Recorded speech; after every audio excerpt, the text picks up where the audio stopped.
No RPG is complete with a solid bracket of brilliant boss fights.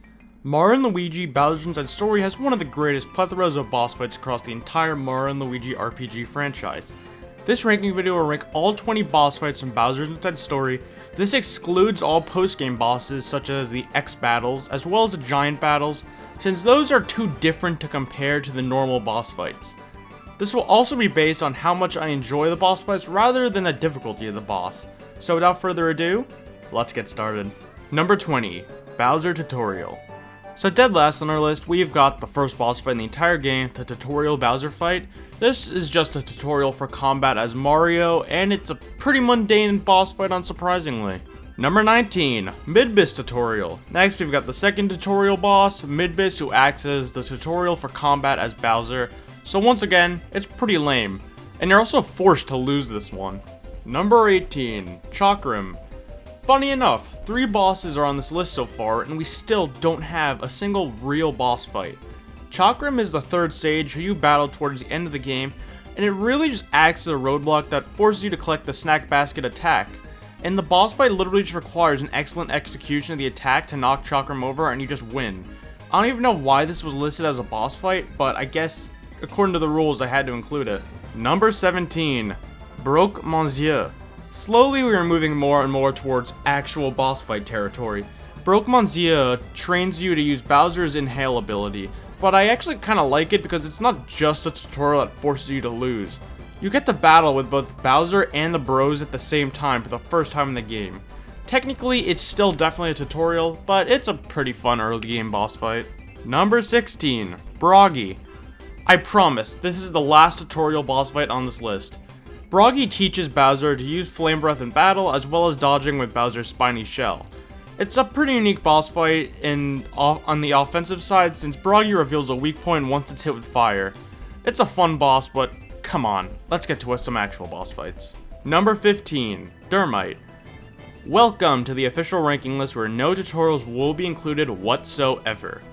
Dermite is an all-around pretty fierce opponent who has pretty generic yet also somewhat difficult to dodge attacks. It can charge quickly at one of the bros, making it hard to dodge, and it can sometimes attack both bros at once. It can also be a good test of strength considering it has so much HP being so early game, and has the ability to heal every so often. Dermite also has some good lore behind it as we will discuss in a later entry on the list. Number 14, Scutlet. Scutlet is a pretty good first actual boss fight for Mario & Luigi. It's intimidating, giant, and can be pretty ferocious in battle. But at the same time, it's also just a tiny bug in the overworld. It just goes to show how tiny Mario and Luigi are when inside Bowser. And I guess just now that I'm saying that sentence out loud, it goes to show how weird the concept of this game is in the first place. It puts all of your skills to the test that you've learned up to this point, and it can act as a pretty good skill barrier to make sure players can handle the rest of the game that's to follow. The only reason I'd say Scutlet is a better boss fight than Dermite is because it uses its surroundings, which I guess in this case is blocking the pipes of Bowser's flames, to its ability as an attack during the boss fight. It's just really interesting to see how the boss fights interact with the background and the location you're surrounded in. Number 13, Stone Blooper. One thing I always like is when a boss fight is completely unique. It doesn't have anything that's already been done to death. And the Stone Blooper boss fight is a completely unique concept that's incredibly fun to fight. I mean, you're fighting a literal statue, but it has the ability to use its head of the statue as a cannonball. That in itself is cool and all, but to make it better, it's a boss that can be inhaled by Bowser and you get to deal damage with Mario and Luigi as well. As much as I'm hyping this boss fight up, it has some major flaws. First, it has such a little variety in attacks, it's the equivalent of having that friend who just mashes neutral B in Smash Bros. And second of all, it goes down incredibly quickly, so it isn't a very long-lasting battle to enjoy for that long. Number 12, the Junker. Look, I know we're jumping pretty far from the very beginning of the game to the very end, but I've just never been the biggest fan of the Junker boss fight. It's the epitome of a Gen 5 Pokemon.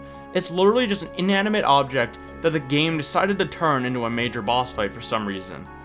The fight itself isn't exactly the most unique either. There's a few fun and unique attacks it has, but there really isn't anything memorable. Every boss can be remembered for their gimmick or their point in the lore of Bowser's Inside Story, but Junker's literally just a trash can that Midbis brought back to life to attack Mario and Luigi. For the benefit of the doubt, it's relatively difficult and I love a nice and difficult boss fight. If it just had a better design, it could have been so much better, I think. Number 11, Cretin. The Cretin boss fight is a very interesting one. It first appears as a huge intimidating beast, but once you get to phase 2, it's just a few cute little guys. So the boss fight goes as thus. In the first stage, you can only attack each head depending on its color. Sometimes only Mario can deal damage, and sometimes only Luigi. And once you kill all of them, they go into their split phase where it's only one little guy who clones himself into a bunch of little guys, and you need to keep track of which is the real one and make sure you're not attacking the clones. Unfortunately, the attacks used in both stages are pretty limited, and you're just going to see the same move over and over again, which is why I can't really justify putting this boss much higher. Number 10, Wiggler. So starting off the top 10 best boss fights of Mario & Luigi Bowser's Inside Story, we have the Wiggler boss fight, which has always been one of my favorites, since it's right after the gut check minigame that used to completely gatekeep you from the rest of the game back in the day. I've always really liked the concept of the boss, though it was used before in separate games. Wiggler has 4 sections of its body which will take 0 damage, but hitting them turns them from red to yellow, and once all 5 are hit, Wiggler will go from being angry to mellow, and it will lose its chances to attack and takes more damage for a few turns. This makes counterattacking incredibly fun since you want to aim for the red sectors, but the catch is if you hit an already yellow sector, it returns to the angry red, stalling all your progress. It has unique attacks and incorporates Bowser's inhale ability with little fly guys carrying a huge turnip to drop on Wiggler dealing massive damage. Overall, it's a really fun boss fight, and with the little overworld bosses where you play as just Bowser, it's definitely a nice treat to run into. Number 9, Wisdom. Back when we talked about Dermite, I mentioned some lore behind it, and by that I meant that it's actually a very important boss fight, the first stage. Wisdom is a shrunken down version of Dermite, but it's still as ferocious as ever. This boss fight has one of the coolest gimmicks in the game. Wisdom has 2 forms, Small and Magic form. Small Wisdom doesn't hit hard and takes much more damage, and vice versa for Magic Wisdom. Every time Small Wisdom takes damage, it gets closer and closer to becoming a Magic Wisdom and gaining immense power. Both forms have some unique attacks and can be very difficult to dodge and sometimes devastating to be hit by. It's a really fun battle with a lot of variety, and it has a very good difficulty level for the point in the game at which is it located.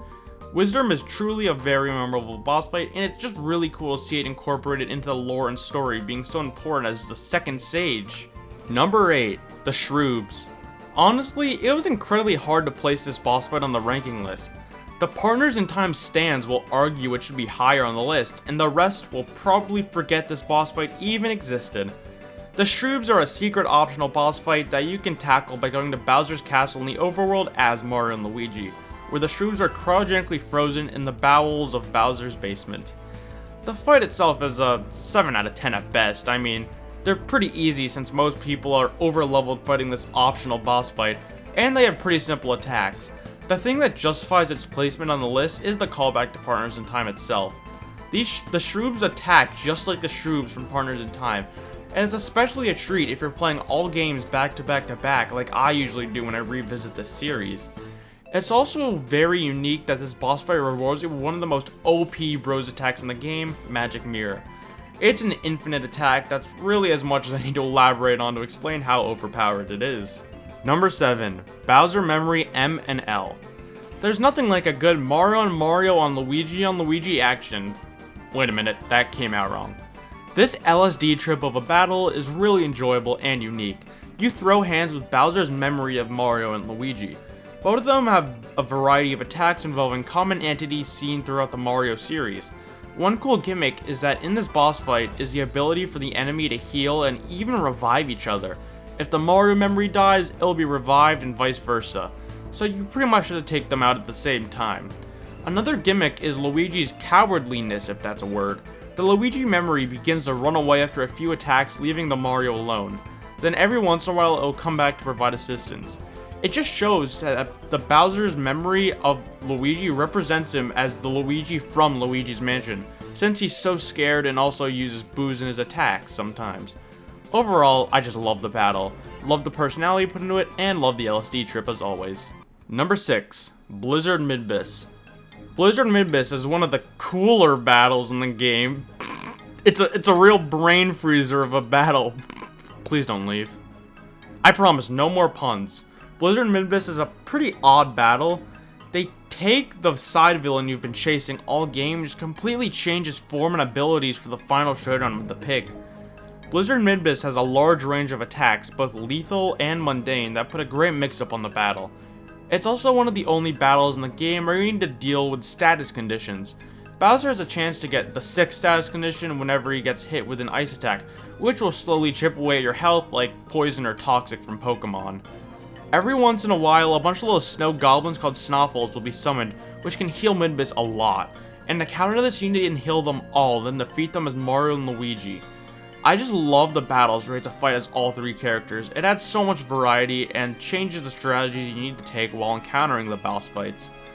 Once enough Snoffles go down, Bowser will hack up a huge chunk of ice, and it will prevent Midbis from summoning more healers for a very long time.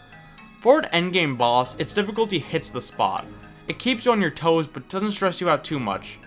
It wasn't the ending I hoped Midbis would have, but it's also a pretty great boss fight at that, so I can't complain. Number 5, Midbis Rematch. I think Midbis is a great character. I just wish Alpha Dream didn't do my man so dirty. He only had a fraction of the screen time he deserved, and his send-off in the Blizzard Midbis battle was more underwhelming than I had hoped. Personally, my favorite encounter with Midbis is the fight at Bowser's Castle in front of the audience. This was the perfect way to scrap with Midbis after the forced loss to him in the tutorial Midbis battle. It's a literal cage match and everyone is watching the WWE match of the century. Midbis tests Bowser's strength with the same tricks he defeated Bowser with in the previous battle, but as the players progressed, Bowser's become stronger and Midbis reverts to more severe tactics. His attacks are wild and it shows a real sign of progression in the game, how far you've come to the game even though there's still so much more to experience. I really like the crowd gimmick as well. Whenever an attack lands, the crowd throws a bunch of coins and food onto the stage, which can be inhaled, or healed Midbis completely. But damn, it's hella satisfying to defeat the beast who put you down all the way back then. Number 4, Dark Fawful and the Vacuum Helmet. All of the endgame bosses are just so much fun. It's so thrilling to have these final showdowns with the most dangerous of foes throughout the game. The showdown with Fawful is incredible. It incorporates aspects of every point throughout the journey, which is really hard to bring out in just a single boss fight. Fawful's magic attacks are flashy just like his personality, and his tactics are sneaky and diabolical just like his plans throughout the game.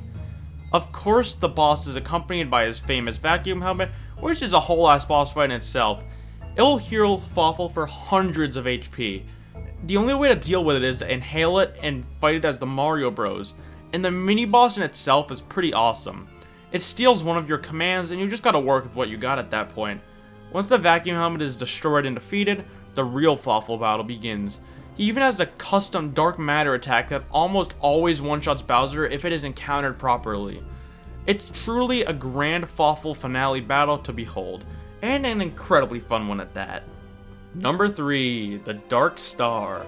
The Dark Star is the final Mario and Luigi only boss fight, and it's one of the most exhilarating boss fights in the entire game.